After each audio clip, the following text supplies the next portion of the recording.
Hi, this is lesson 1.5, page 40, rewriting equations and formulas. In this lesson, you're going to learn how to rewrite a literal equation. You will learn how to rewrite and use formulas for area, and you will learn how to rewrite and use other common formulas. Now, a literal equation, what is that? An equation that has two or more variables in it is called a literal equation. So, pretty simple idea. If I see an equation that has at least two variables or more, that's called a literal equation. To rewrite a literal equation, solve for one variable in terms of the other variables. Now that might sound complicated. It's not. This is where the onion principle comes into play that I've tried to show you in other videos. If you are doing your step work properly, these problems shouldn't be any harder than what you've done. They're just going to be abstract answers. They're not going to be numerical amounts. They'll be expressions. So let's do one as a sample like this. Solve this literal equation for y. So y is the center of the onion.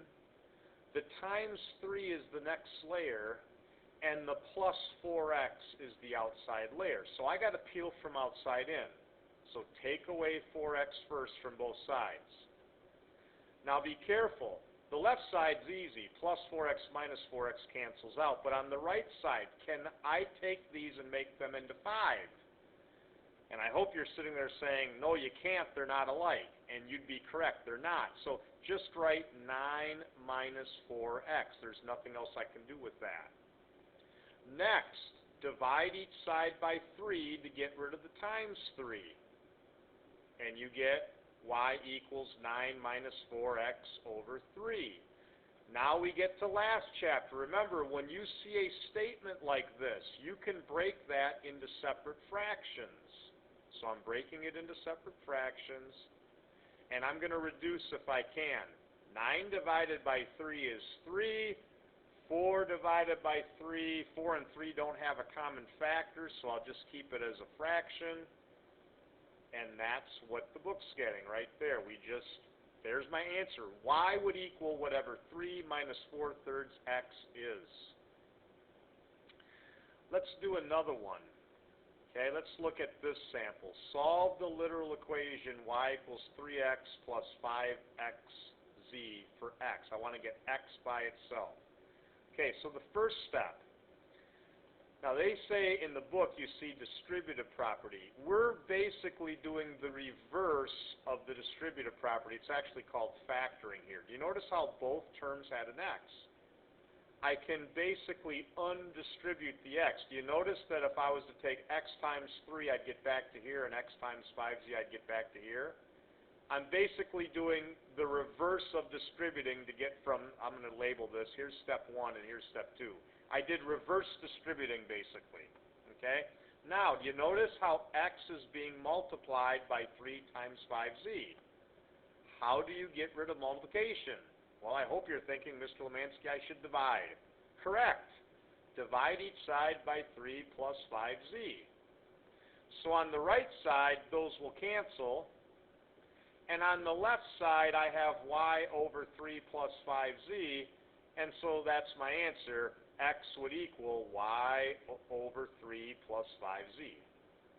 Nothing else I can do there. You can see that's matching this. Okay? I would like you to try. Pause the video and try these 4 questions. Put those in your notes.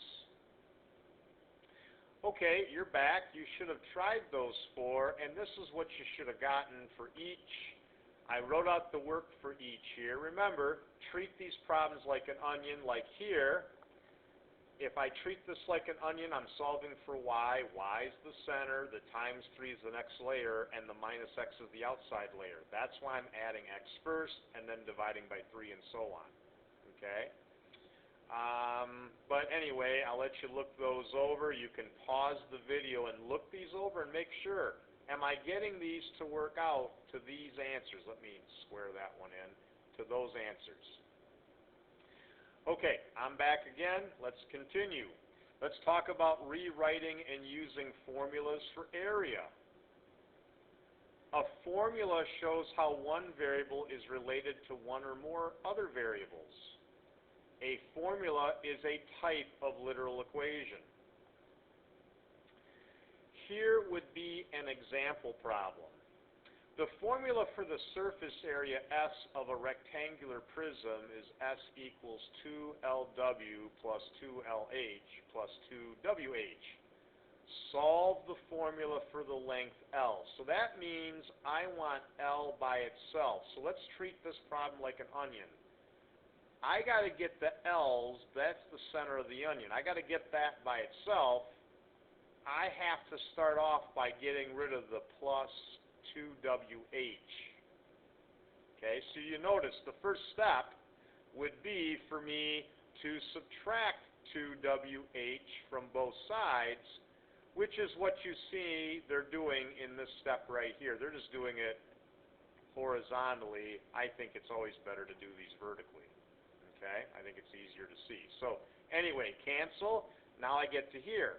Now, I can reverse distribute. Let's take the L out from 2W and 2H, and if I undistribute the L, I'll have L times 2W plus 2H. Let me put a little dot there for times. How do you get rid of times? I hope you're thinking, well, Mr. Lemansky, I should divide, and you'd be correct. Divide each side by 2W plus 2H. These cancel, and you're getting L equals S minus 2WH over 2W plus 2H. I think I should maybe quickly cover why can't I break this up into separate fractions when you have two terms in the denominator. Here would be a good example of why I cannot break up two terms in the denominator and make them separate fractions, but I can in the numerator. Okay, so here's my example why you can't break this up. Let's take a simple problem. Ready? Let's do 1 plus 3 over 6 plus 2. All right. Now, would you all agree that 1 plus 3 is 4 and 6 plus 2 is 8, and the correct answer would have to be a half? I think you'd all agree with that. The correct answer has to be a half. Let's see if I break these up if I get the same answer. Let's see if I do 1/6 plus 3 halves if I get the same answer. Well, let's get a common denominator of 6. I'd have to multiply by 3 and 3. That means the problem turns into 1/6 plus 9 over 6. That gives me 10 over 6. Is that equal to a half? And I think you're like, well, no, it doesn't. You can't break denominators up into separate fractions. Now, you can break the numerators up into separate fractions like I showed you on the previous slide right here. You notice how my denominator only had one term. It was my numerator that had more than one. This situation, I can break up into separate fractions. But if you have multiple terms in the denominator, you can't. So that would be the correct answer. They have another problem here using a formula for area. You see a rectangle. You own a rectangular lot that's 500 feet deep, so you see they labeled that. It has an area of 10,000 square feet. Let me write that in here. That's my area.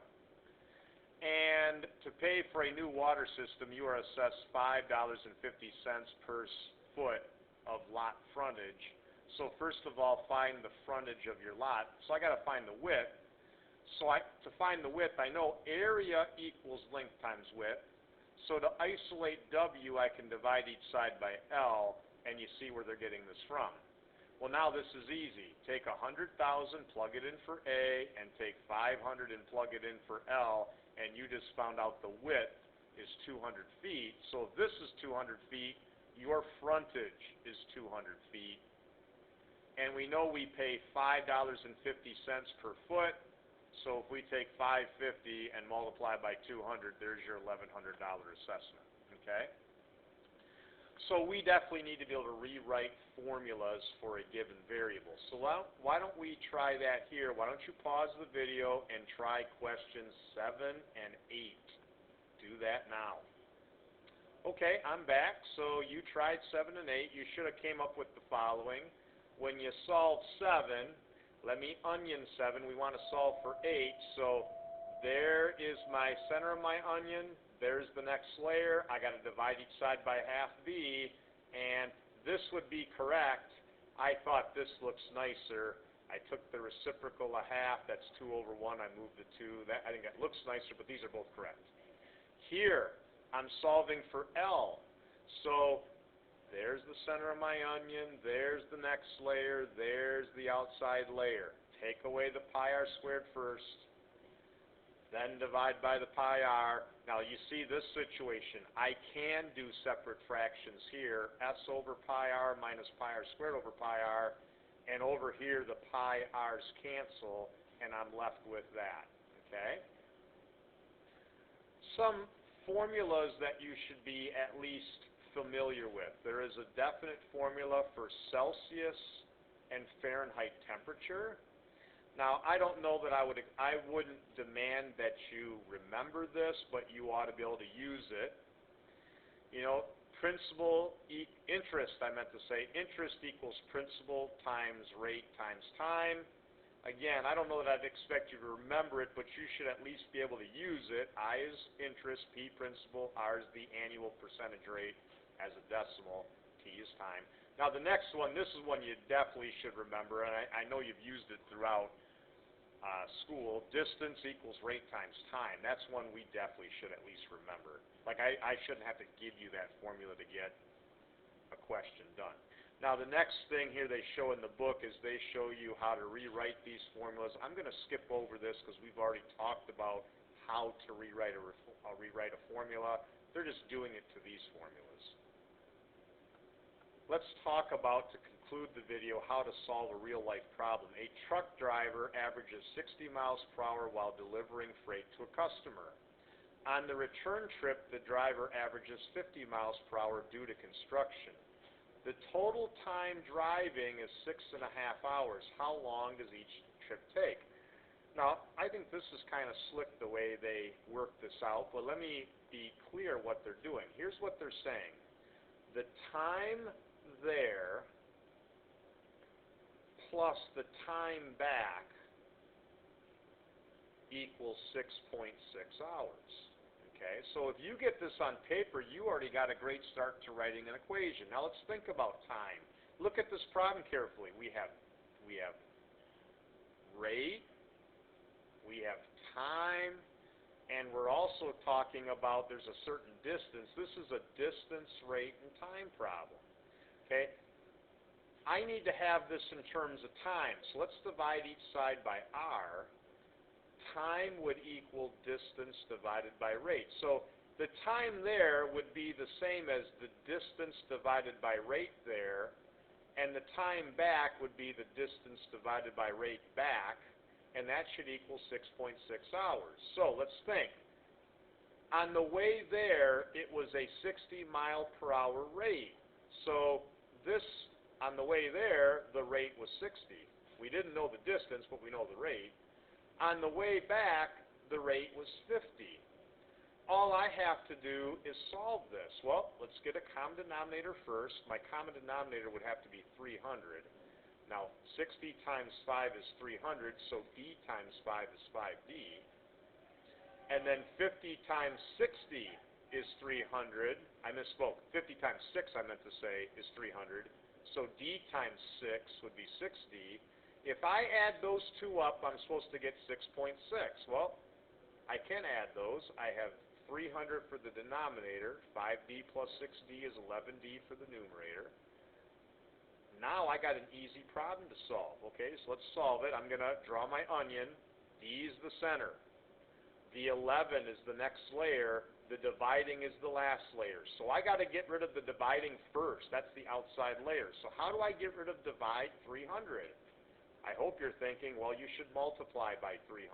So multiply left and right by 300. That will cancel these out. So now 11d should equal 1980 when you take 6.6 times 300. Now divide by 11, and we should be getting the distance, 1980 divided by 11. The distance is 180. Okay, let's check our answer, 180 miles. So if the distance is 180 miles, The trip there, we were going 60 miles per hour. So 180 divided by 60, the trip there took 3 hours. Let's check on the trip back. The trip back, I got to take 180 divided by 50. I'm putting it in my calculator right now, 180 divided by 50. The trip back took 3.6 hours. Do those two add up to 6.6? And the answer is, yes, they do. Well, I just checked my answer. It had to be that the distance was 180 miles, and now let's answer the question. This is something I always had to be careful about in school because I would do all this work and not answer the question. What was the final question? How long does each trip take? Okay, well here it is. On the way there, it was a 3-hour trip. On the way back, it was a 3.6-hour trip. So that's the tricky part to these. You do all this work and you get sidetracked. Always go back at the end and ask yourself, did I answer the question? The question is, how long does each trip take? Okay, I'm going to stop the video there. If you have questions, make sure you ask in class.